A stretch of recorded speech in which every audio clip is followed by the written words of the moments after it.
And on the foreign scene, economies across the world have taken a beating since the turn of 2022, exacerbated by the Russian-Ukraine conflict, just as the world economy seemed to be recovering from the impact of the COVID-19 pandemic.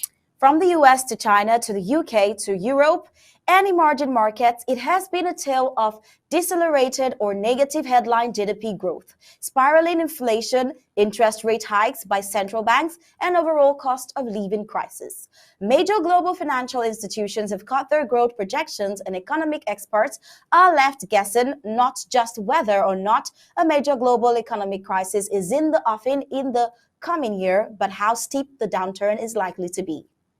The global economy continues to face steep challenges, shaped also by the cost of living crisis caused by persistent and broadening inflation pressures and the slowdown in China.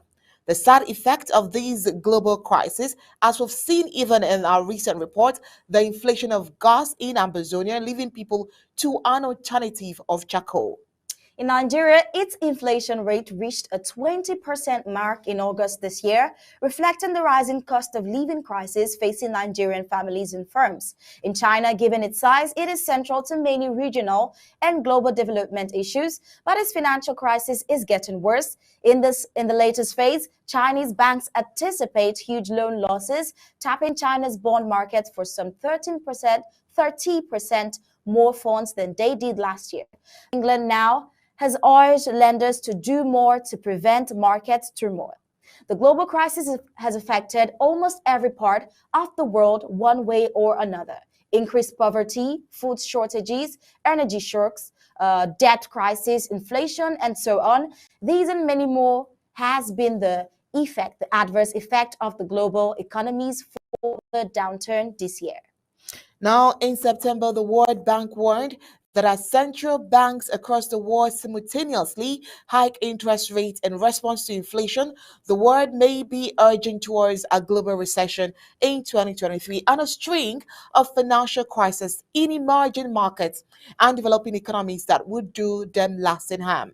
And just last month, the International Monetary Fund (IMF) revised its growth forecast, projecting that global GDP growth will slow from 6.1% in 2021 to 3.2% in 2022 and 2.7% in 2023.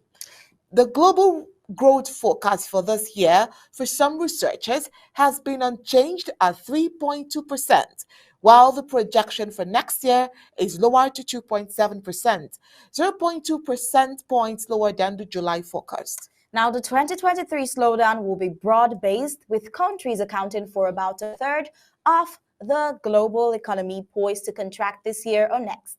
The three largest economies, the United States, China, and the euro area, continue to stall. Overall, this year's shock will reopen economic wounds that were only partially healed post-pandemic. With these statistics, some economists suspect 2023 will feel like a recession.